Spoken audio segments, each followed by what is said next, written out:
যখন কাঁথাগুলো সেলাই করছি মনের মাধুরী দিয়া একটা একটা কইরা আস্তে আস্তে তারপর আমি সেলাই করছি 10 মাস বইসা।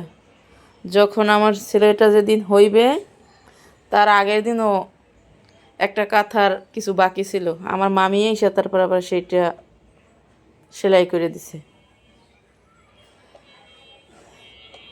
তারপর আরও একটা কাঁথা আমার বাকি ছিল সেলাই করে, এখনও আছে, সেটা সেলাই করি নে।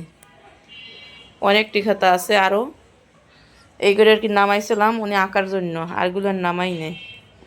তখন যখন হসপিটাল গেছি অসুস্থ হয়ে গেছি তখন আমার মায় আমার বকে আর কয় বান্দির ব্যবসায় বসে বসে খাতা সেলাইছে, এই জন্য এই আর এত কষ্ট হয়েছে, এত সমস্যা।